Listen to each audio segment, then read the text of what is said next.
For what purpose does the gentleman from Wake, Representative Hall, rise? Speak to a point of personal privilege. The gentleman is recognized to speak to a point of personal privilege. Representative Mickey Michaud, I know you're tired of hearing about him. He just looked up the alley and gave me the nod that I'm going to go first and then him. So the reason I'm sharing that with you is for the people in the gallery. If you need to take a bathroom break, get a Coke, a popcorn while I'm speaking, it's the best time to do that.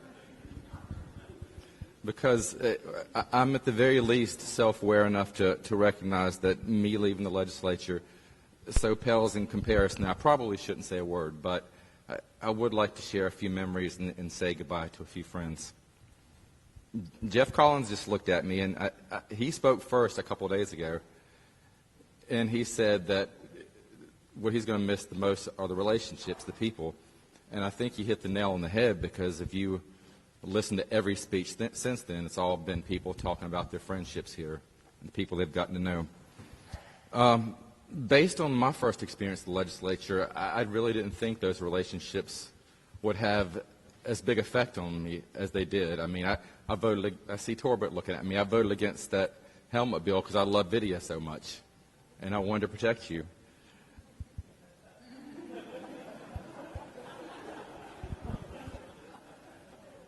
My very first experience in this legislature was before I was a member. A few members took me down to the cafeteria.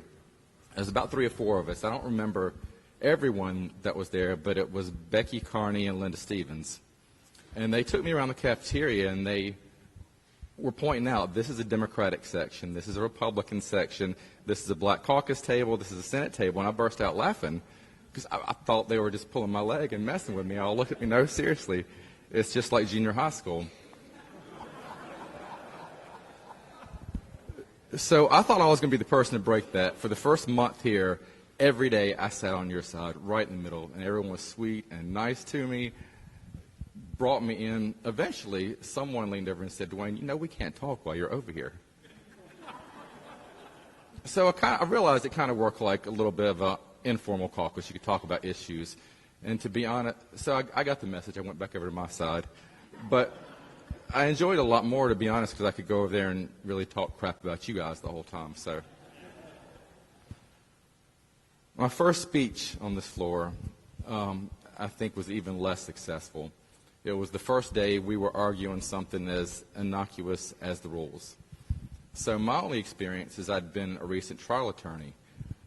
I'd go to court every day with a prosecutor, and we would just beat each other to death. We would say dirty, nasty things about each other, but then go to dinner afterwards. It was an adversarial system, so I thought that's the way things worked. So that first day, I didn't also realize as a freshman that the speaker rarely comes down unless he cares deeply about something. Speaker Tillis came down, and he was debating the rules. It's partly about the rules, but those of you that were here, you remember a lot of the speech was about how they were much more fair than when he served in the minority. So I wanted to get started quickly. I grabbed the microphone and just lit into it. I said, I basically compared it to a child's argument. Just because Johnny did it doesn't mean you can do it. I think I actually used the word irrational. So you can all imagine how well that went over with leadership. I learned my first lesson there that it was almost important how you say it is what you say. And eventually, that served me well because I did pass a lot of legislation before someone in the minority. I know you're looking at me like, how much, but I built those relationships back, and the one that helped me the most was Courts Commission. Speaker Tillis appointed me to that. Like to thank Speaker Moore. He reappointed me to that. But the person that helped me the most was Sarah Stevens, because it was almost out of business. Sarah brought that back and made it a very important institution, and most of the bills I passed were because you helped me. So thank you for that. The biggest bill I passed here, I was a juvenile attorney, and I introduced raise the age in my first term. I introduced it my second term. I just saw Susan Martin look at me. She was on that bill with me. But specifically, I want to thank Chuck McGrady, because when it really got wind behind it, I think all 120 members, or most of us, asked to be on that bill, and Chuck let me stay on there. So that is the biggest piece of legislation I'm proud of. Thank you, Representative McGrady, for letting me be part of that.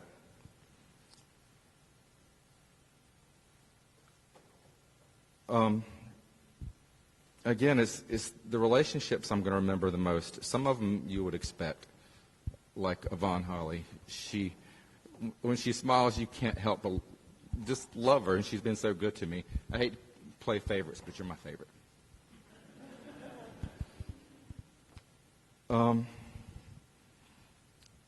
I regret that so many people aren't here because I want to say something nice about them.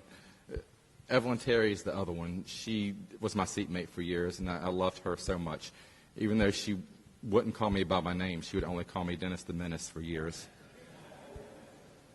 I wanted to cut Marvin Lucas, but he's not here, so I'm going to do it anyway. He would only call me Darren Jackson for the first 2 years. And then once he figured out my name, he purposely called me Darren Jackson for the next 4 years just to keep poking me. Those you would expect, some you wouldn't. My first couple years, I sat directly across from Skip Stam. And on some social issues were very different. I looked at him a certain way, but he treated me well. And at some point, you realize that when a person walks in with a big smile and their grandchild on their shoulders, you can't look at them exactly the same way anymore. And I'm not sure which part will surprise you more, that I still have a relationship. I talk to him, I see him outside the legislature, or that we played tennis a few weeks ago, and I'm going to be honest, he beat me. Rosa was my whip. She held my hand for years. Miss Butterfield, I loved. She was my seatmate for several years. Michael Ray and Mr. Goodman would never let me into the Main Street Caucus, but they treated me very well, so I appreciate that.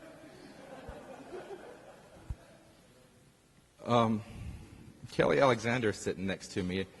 I don't know if it's just the way he speaks or he's really smart, but he seems like he is. He's the one person I would always listen to when he speaks. There's a lot of new members that I'm going to regret that I don't have the chance to work with. I know he annoys you and he sticks you in the side every time he speaks, but Representative Joe John, we're a lawmaking body. You have to admit there's very few people that know the law as well as he does. I feel the same way about Representative Murray, but I mostly just love her because she treated me well. And everyone thinks it's the biggest honor to still call her a judge, but that's not it. There may have been others, but I don't know of any other person in this body that served their country in the Olympics. So I always call her Olympian, and I think that's the highest honor you can give her. Billy Richardson is the best order I've ever seen off the cuff. He can just stand up and do it. I wish I was like him. The first member I ever knew here was John Fairclough. When I was in 6th grade, he was my chief of police. It was unrelated, but the first time I ever got in trouble, I actually went to his house to hide out. I never told him that either. I'm going to ruin everybody's reputation on that side. Nelson Dollar, so my first week here, he brought me in his office, and he spent an hour with me probably. He went through all of his history in the minority. He told me about being put in a closet, and he really spent time with me. And I'm cynical. I was thinking, what does he want from me? In 6 years here, I don't think you've ever asked me for anything, or nothing that would hurt me on this side, nothing I couldn't do. And it continued even through last night. I didn't have a car here, and he went way out of his way to give me a ride home. So thank you for your friendship, Nelson. I saw one of the new members just sit back, come back into the chamber. Representative David Rogers, he tries to play that country lawyer, all shucks, I don't know nothing BS. It was actually Katie that first pointed out to me, this guy's really smart. You need to find a way to work with him when you can. The fellow that's behind him is not here. Next to him, Dr. Murphy, I think he might even be smarter, so I do regret I won't have the chance to work with you guys or against you guys. Like one of my favorite quotes, I'd love to come over to your side, but then we would both be wrong, so I couldn't always do that. Mitchell Setzer, I love you the most because you gave me the nicest wedding gift, so you're at the top with Vaughn.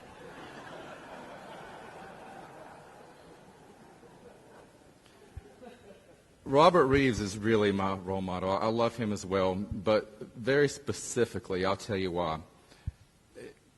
in my whole life, I've never seen a human get as excited about anything as when he talks about his wife. So for that reason, I want to be like you. My first big bill, I came in here. If anyone remembers Zeb Ali, he was a lobbyist. He helped me pro bono because he thought it was a big deal. He wanted to help me shepherd it through, and George Cleveland killed it. He killed it dead.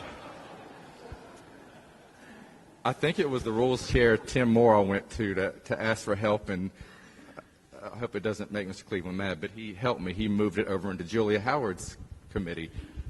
She killed it dead.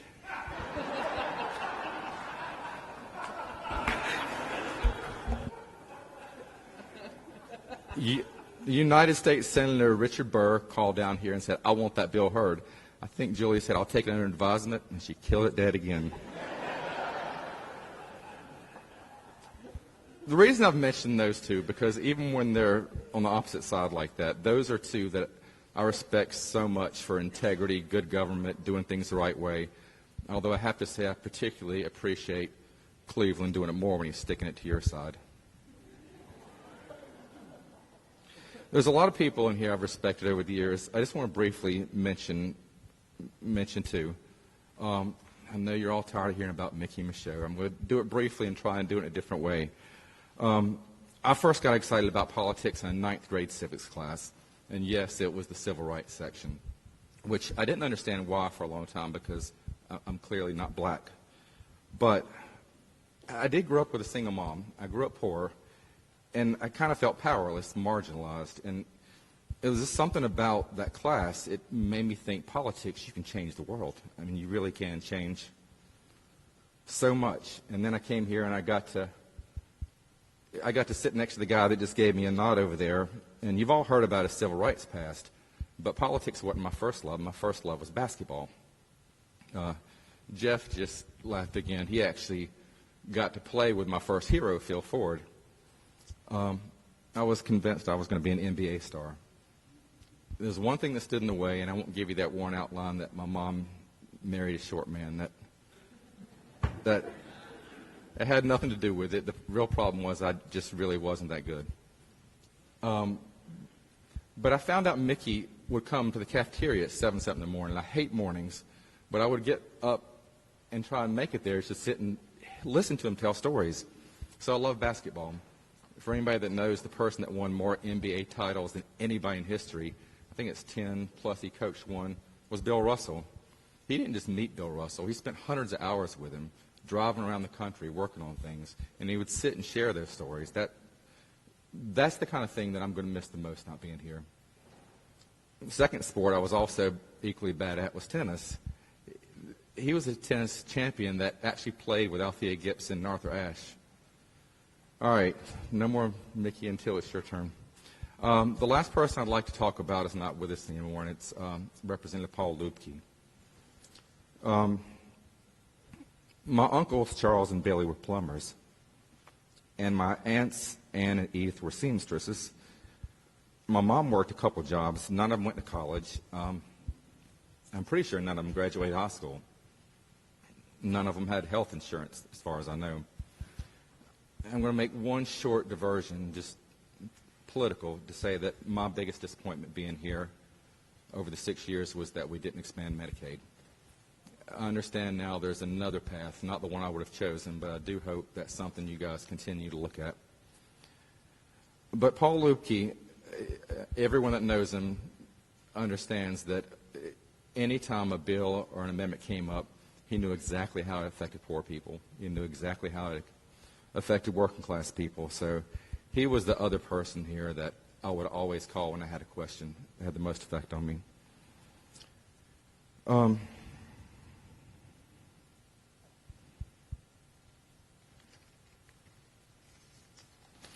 Last little bit. Most of my friends aren't interested in politics, and they would always ask me why it mattered so much to me, because I know I haven't changed the world here. I finally came to the conclusion that it was no different than any other profession, and that everybody wants to feel like their life's work, what they do, makes a difference. And if anybody ever asks you that question, don't forget what you guys do here makes an enormous difference. every single day in millions of lives. I'd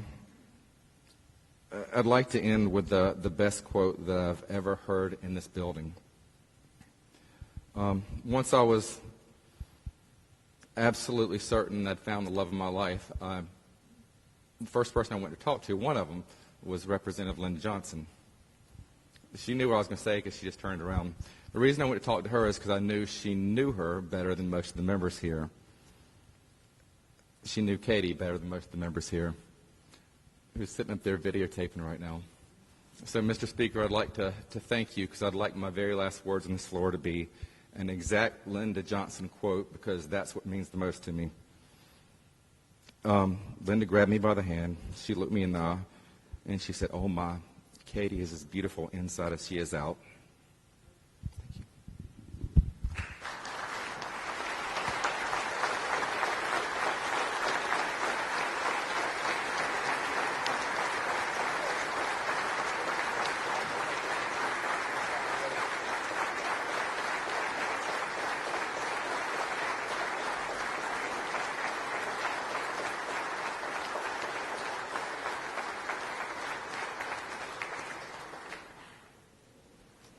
And the chair is happy to extend the courtesies of the gallery to Katie, who is with us as well. Katie, thanks for being with us today. We appreciate that. That's Dwayne's wife, by the way.